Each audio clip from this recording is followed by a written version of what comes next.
Mes chers camarades,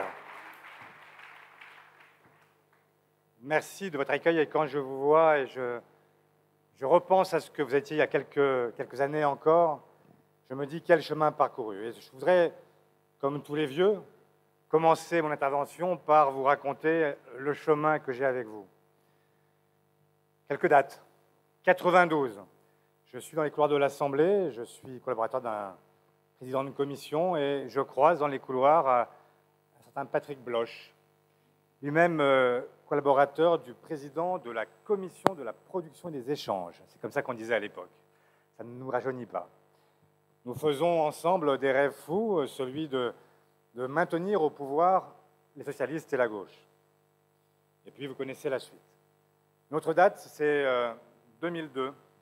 2002, je suis dans l'atelier de campagne de Lionel Jospin et un 21 avril, de sinistre mémoire, je retrouve une jeune femme qui a été élue un an plus tôt présidente du MJS et qui a son bureau juste à côté de celui de Lionel Jospin et que je retrouve, comme nous toutes et tous, en larmes et épuisée par une longue campagne que nous pensions victorieuse et où nous nous voyons remplacés au second tour par Jean-Marie Le Pen.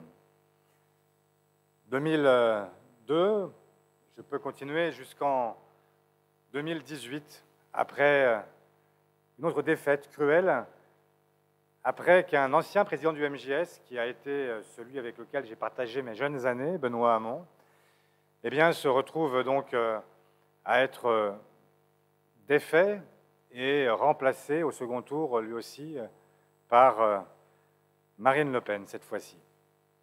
Et un an plus tard, en 2018, devenu premier secrétaire, je retrouve une autre jeune femme qui est une jeune femme qu'on me présente et dont on me dit qu'elle est pleine de talent et très prometteuse. Je vois surtout, moi, une jeune femme timide qui prend cette mission. Oui, ça vous paraît bizarre, mais pardon de vous confier ce que j'ai ressenti à ce moment-là, mais c'est la réalité. Je vois une jeune femme qui arrive et qui se sent quand même investie d'une grande tâche, celle, de remonter un mouvement qui connaît bien des vicissitudes et dans lequel il faut faire le ménage. Et curiosité du moment, qui propose même que pour un temps, ce mouvement dont j'avais été si fier qu'il devienne autonome, eh bien, redevienne en fait un morceau du PS et qu'on le remette sous tutelle du Parti socialiste pour quelques années au moins. Nous l'avons fait, et j'ai vu une rose éclore, une présidente éclore, et je vois que finalement le résultat, c'est qu'aujourd'hui, elle recueille une majorité dont moi-même je rêverais encore.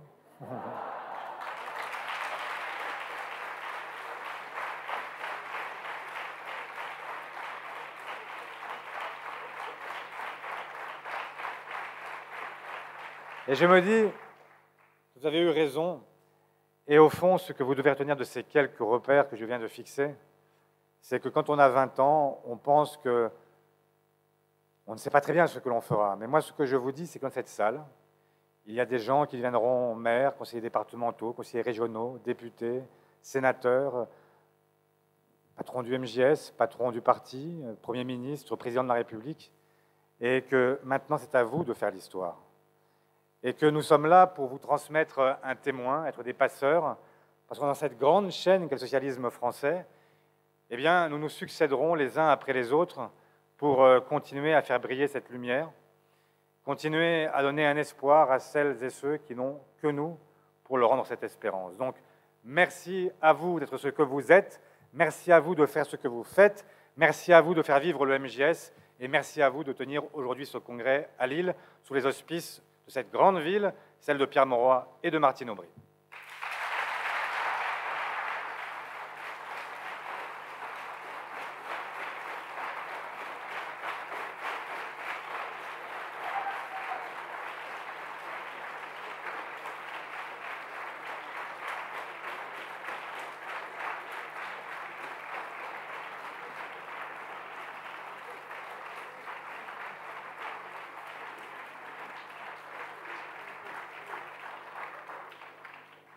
Sarah vient de le dire, je ne suis pas seul parlementaire ici, et je voulais évidemment vous parler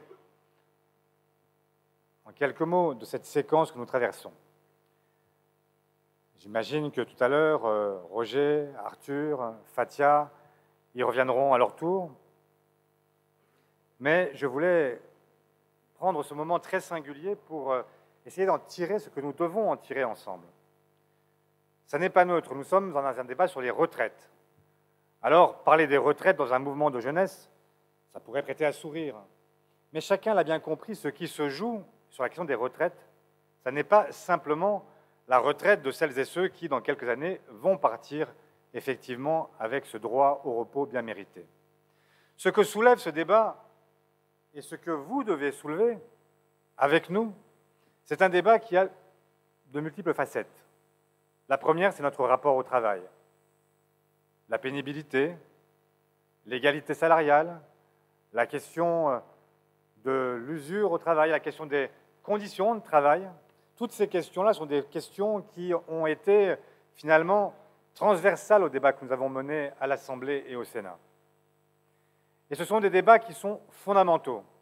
Je sais bien qu'il y a une génération peut-être qui a fini par se dire que, au fond, nous n'avions plus rien à apporter, que notre tâche était presque achevée, qu'il y avait finalement tant d'acquis, de conquis sociaux au cours du siècle passé, nous avions d'abord à maintenir, et que le libéralisme, on pouvait s'en accommoder. Cette vision-là, je sais qu'elle existait dans nos propres rangs. Mais la réalité, c'est que quand on parle du travail aujourd'hui, et vous le savez, notamment parce que pour les plus jeunes, cette dimension-là ne peut pas vous échapper, l'entrée dans le monde du travail, c'est parfois l'entrée dans le monde de l'ubérisation. C'est accepter de voir un retour 2 siècles en arrière et de repartir au tâcheronnage avec des gens qui ne bénéficient d'aucun droit, ni celui de l'assurance maladie, ni des accidents du travail, ni l'assurance chômage, ni même les congés payés. Voilà ce que nous vivons aujourd'hui. Nous vivons aussi cet étrange paradoxe. Nous disons que ce modèle social français est l'un des meilleurs au monde, sans doute, mais nous avons aussi, malheureusement, en Europe, le record très triste des accidents mortels au travail. Si nous ne faisions rien d'ici la fin de la décennie, si nous suivons la trajectoire qui est la trajectoire actuelle, ce sont 8000 femmes et hommes qui mourront au travail dans notre pays. Qui peut l'accepter?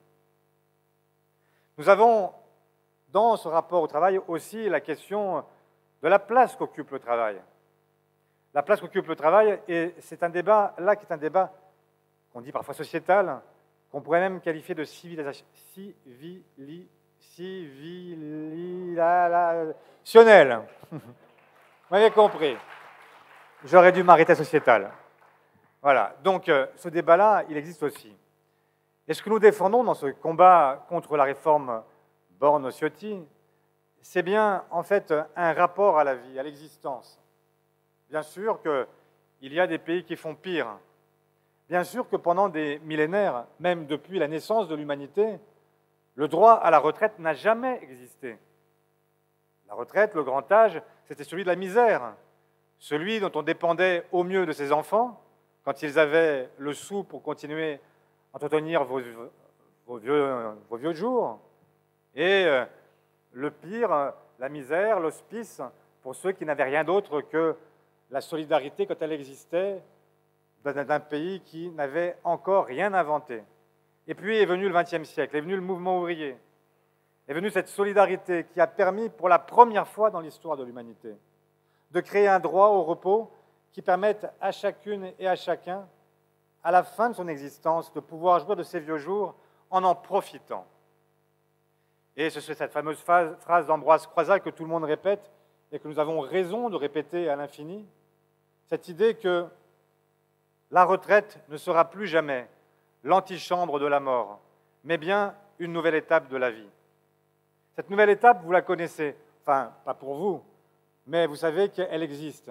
Cette étape, c'est celle où, pour la première fois, on n'est plus sous le joug du contremaître, où on n'est plus au 3-8, où on n'est plus été comme hiver sur le chantier, où on n'a plus à subir la pénibilité d'un métier harassant, On n'a plus le sentiment que son corps s'use chaque jour davantage. Ce moment où tout simplement on peut jouir enfin des siens, ses petits-enfants, et puis à cet âge charnière, maintenant, être aussi celui ou celle qui vient au secours d'une personne âgée, un parent, dépendant, et qui a besoin de nous. C'est aussi l'âge où on se livre parfois, même davantage encore que pendant sa vie professionnelle, avec un temps plus que plein à la vie collective, à la vie associative. Que serait ce pays s'il n'y avait pas toutes ces associations qui font le lien social? Dans toutes nos communes, nous le savons bien. Ils et elles sont là pour le club de foot, pour l'alphabétisation, pour le soutien scolaire, pour le soutien humanitaire. Ils sont partout, ces anciens. Ils sont là et ils aident. Et au fond, cette activité, qui n'est pas une activité rémunérée, est aussi créatrice de richesse. S'il fallait remplacer ou s'il fallait supprimer tout ce lien social, quel coût il aurait pour la société française? Enfin, cet âge, qui n'est pas encore le grand âge, mais cet âge de la retraite, c'est aussi celui de la démocratie, celui où il y a tant de femmes et d'hommes qui prennent enfin la responsabilité dans un conseil municipal, dans un département, dans une région, et qui font tourner nos institutions, et qui le font à titre bénévole, mais qui le font souvent à un temps qui est là aussi un temps plus que plein. Et c'est cela que nous défendons ensemble, cette conception de la vie, cette capacité à offrir à chacun, à chaque étape, un rôle, une place qui le définisse, qui lui permette de rentrer et de faire corps, de faire non pas foule mais peuple. C'est ce que nous défendons ensemble aussi dans ce mouvement des retraites.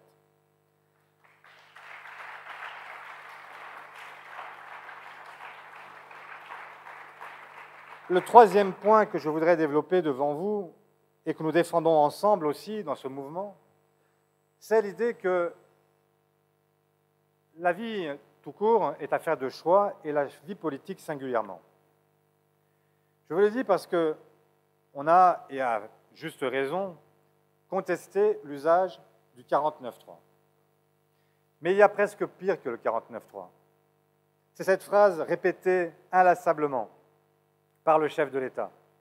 Cette phrase que l'on connaissait dans sa traduction anglaise, sa traduction thatchérienne. Il n'y a pas d'alternative. Voilà ce que nous dit Emmanuel Macron sans arrêt et Elisabeth Borne avec lui. Et en chœur tout le gouvernement. Ils nous disent, vous n'avez pas le choix. Vous n'avez pas le choix, c'est comme ça. Vous voulez maintenir une retraite par répartition, alors il faudra en passer par le recul de l'âge légal de départ à la retraite. Et c'est la négation même de la politique. La négation de la politique parce que, précisément, la politique, c'est pouvoir faire des choix. Et ce que nous avons exprimé au Parlement jour après jour, et ce que nous exprimerons encore mois après mois, pour donner un débouché politique à ce mouvement, c'est qu'il existe évidemment d'autres possibilités. Nous ne sommes pas condamnés à un seul choix. Il y a évidemment d'autres possibilités. Je ne vais pas toutes les reprendre une par une parce que vous les connaissez ici, parce que vous êtes militants et que vous savez exactement ce qu'il en est. Mais qu'il s'agisse de mieux rémunérer les femmes et de faire en sorte que l'égalité salariale soit enfin une réalité, eh bien nous n'aurions plus ce problème de cotisation qui ne rentre pas. Parce qu'il aurait fallu, par exemple, taxer les superprofits pour pouvoir alimenter ce fonds de réserve des retraites créé par Lionel Jospin et alimenter là aussi la possibilité de répondre le moment venu à un déficit qui peut-être viendra. Faire en sorte qu'on augmente aussi les cotisations parce qu'on pouvait aussi le faire et que ça aurait coûté au patronat 12 € au niveau du SMIC et que ça aurait permis là aussi de combler le déficit supposé dans les prochaines années. Voilà quelques exemples parmi d'autres. La politique, ce sont des choix. Évidemment des choix. Et il n'est pas possible de laisser s'inscrire dans chaque tête de France qu'il n'y aurait aujourd'hui plus qu'une possibilité. Au fond, il y aurait les extrêmes, qu'on renvoie nos ados, comme si les uns et les autres se valaient, comme si ceux qui furent dans la résistance étaient les mêmes que ceux qui étaient à Vichy, comme s'il n'y avait plus qu'une seule voix, celle de la raison raisonnable, portée par Emmanuel Macron, comme s'il portait la raison, lui qui est seul dressé contre son propre peuple aujourd'hui.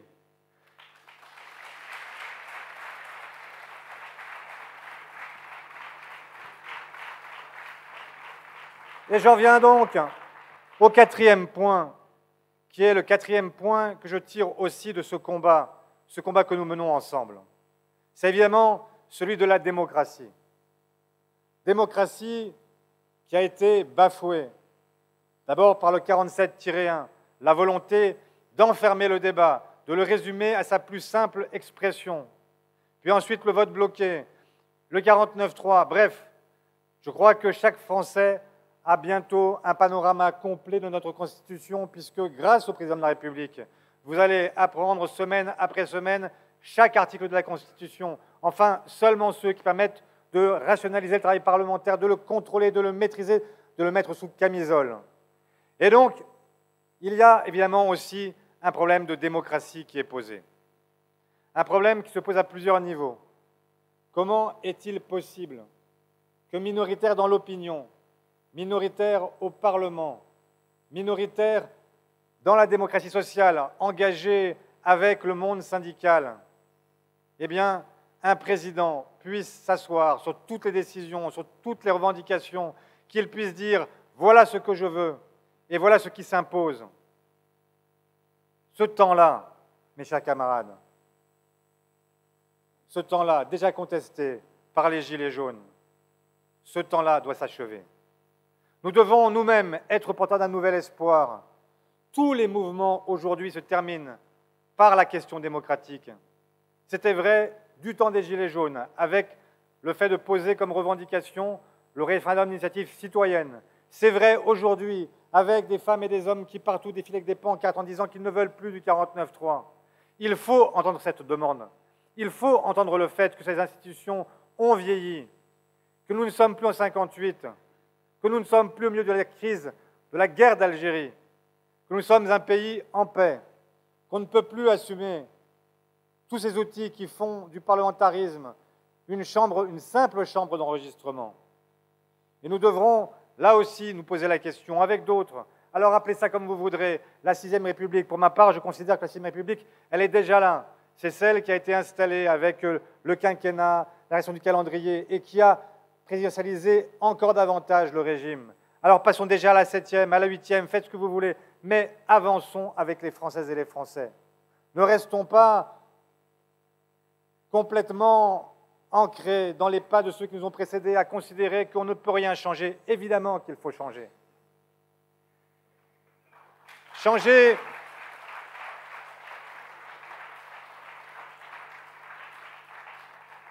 Changer aussi l'état d'esprit. Ne plus simplement chouiner. Ça nous arrive. De dire ouin ouin. Attention, vous vous rendez compte là, les méchants, l'extrême droite, ils arrivent. Alors, serrez les coudes. Oui, bien sûr, serrez les coudes. Mais ne chouinons pas. Ne chouinons pas parce que s'ils sont devant un jour, c'est parce que nous aurons accepté au fond de nous-mêmes d'être derrière. Alors, soyons conquérants.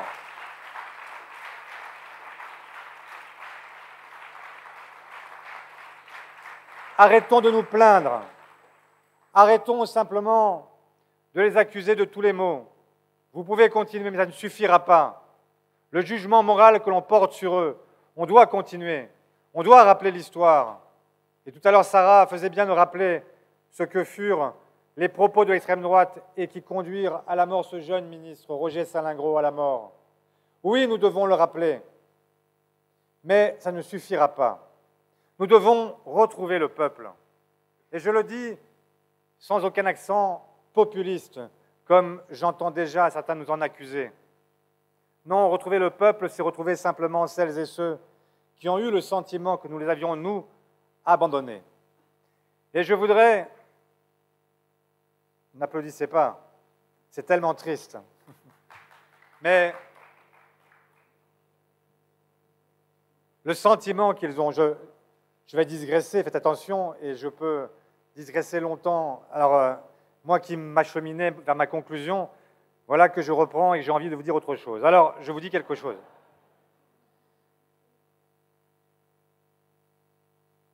Un jour que j'étais dans le train, ça m'arrive souvent, c'était il y a déjà quelques années maintenant, 2 ans. Voilà. Je m'assieds, je prends mon journal, je commence à lire, et derrière moi surgit un jeune homme qui passe par-dessus le dossier, qui me dit « Vous ne seriez pas Olivier Faure ?» Je me dis « Oh là là, qu'est-ce qu'il me veut celui-là ?» Alors oui, c'est bien moi, effectivement. C'était une époque où je pouvais circuler tranquillement dans le train sans que personne m'accoste, jamais. C'est arrivé aussi. Et donc je lui dis « Oui, c'est bien moi. » Alors là, il dit « Bon, ben, je vous aime bien. » Ah!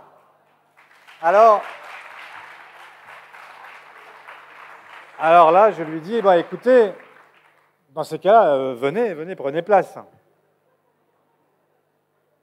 Il prend place. Et là, il me dit, je vous aime bien, je vous crois même sincère, et quand je vous écoute, je me dis, ouais, pourquoi pas, le socialiste, c'est pas mal.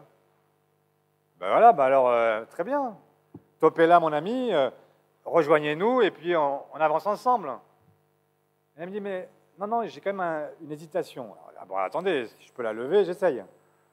Je dis, oui, en fait, je vous aime bien comme ça, mais en fait, est-ce que je peux vous faire confiance?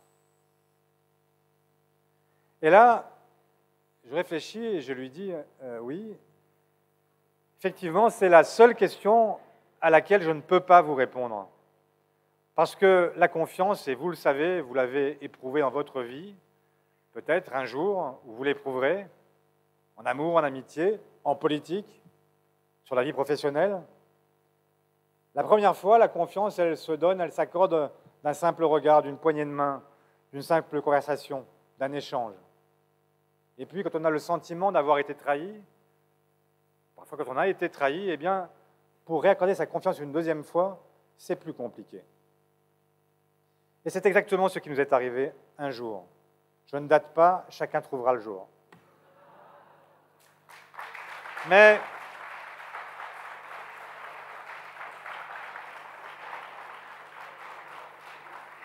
ce sentiment, c'est celui qui nous a coûté cher pendant longtemps. Ce sentiment, c'est celui qui fait que, même si vous parlez, même si on accorde à vos écrits, à vos propositions, du crédit, de l'intérêt, on ne vous suit pas. Figurez-vous que pendant la campagne présidentielle, les socialistes et leur candidate, Anne Hidalgo, avaient une proposition sur le SMIC qui était supérieure à celle que portaient les Insoumis. De mémoire de 36 €, nous étions mieux disants. Et pourquoi nous n'avons pas été davantage entendus? Je vous le redis, la confiance. Et c'est cette confiance-là qu'il faut retrouver maintenant. Alors cette confiance, comment est-ce qu'on la retrouve? Eh bien, d'abord par la constance, par la cohérence, par le rassemblement et par ces quelques mots que je me suis mis à recopier dans la voiture, qui ne sont pas de moi, mais qui sont de Victor Hugo. Ils datent de 1871, donc évidemment au lendemain de la Commune de Paris. Ce poème fort célèbre s'appelle « À ceux qu'on foule aux pieds ». Je vous en lis, non pas l'intégralité, il est très long, mais quelques phrases. « Je n'ai plus d'ennemis quand ils sont malheureux, mais surtout c'est le peuple, attendant son salaire, le peuple, qui parfois devient impopulaire. C'est lui, famille triste, hommes, femmes, enfants. Toi,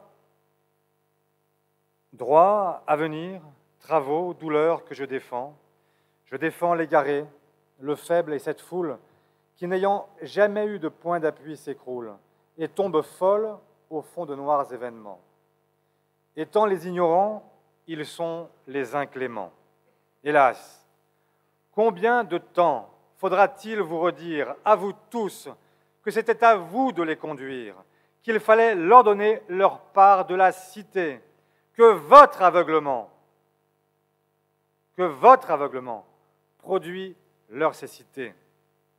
D'une tutelle avare, on recueille les suites, et le mal qu'ils vous font, c'est vous qui leur fîtes. Et c'est pourquoi j'ai pris la résolution de demander pour tous le pain et la lumière. Alors, chers camarades, ces phrases qui résonnent et qui sont celles de Victor Hugo, celles de cet homme qui avait commencé conservateur et qui a fini par soutenir les Trois Glorieuses, qui a fini par soutenir la Commune de Paris, par contester toutes celles et ceux qui s'opposaient à la République, ce grand républicain. Eh bien, c'est dans ces pas-là qu'il faut nous inscrire. Faire en sorte de retrouver le peuple, de lui dire que nous sommes là, que nous ne le lâcherons pas, que nous avons compris, que nous ne sommes plus prêts à retrouver les rives sociales libérales, que nous avons abandonné définitivement toute idée, que toute conquête serait finalement définitivement derrière nous. Non, nous avons de grands combats à mener, et votre génération a de grands combats à mener. Il n'est pas normal que nous ne donnions pas de débouchés politiques à tous ces grands mouvements qui sont nés dans les dernières années, de MeToo sur l'égalité entre les femmes et les hommes, aux Gilets jaunes, en passant par, évidemment, les marches pour le climat, et aujourd'hui, ces manifestations pour les retraites. Le débouché politique, naturellement, c'est la gauche, et c'est vous qui devez le porter avec d'autres, faire en sorte d'être les artisans de l'unité. Tout à l'heure, j'ai entendu des gens, peu nombreux, fort heureusement dans cette salle, siffler l'idée de l'unité. Mais quand vous sifflez l'unité, vous sifflez Jaurès au Congrès du Globe. Vous sifflez Léon Blum au Front Populaire. Vous sifflez François Mitterrand au moment de l'Union de la gauche et du 10 mai 81. Vous sifflez Lionel Jospin et la gauche plurielle. Vous sifflez toutes celles et ceux qui sont devant vous aujourd'hui et qui ont permis que la réforme des retraites ne soit pas avalée d'un seul coup, parce que nous sommes 151 et que nous sommes 151 aujourd'hui à refuser un pouvoir qui veut s'imposer par la force.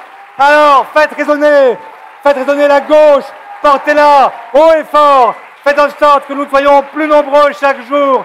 Vive la gauche, vive les socialistes, vive la République et vive la France. Merci.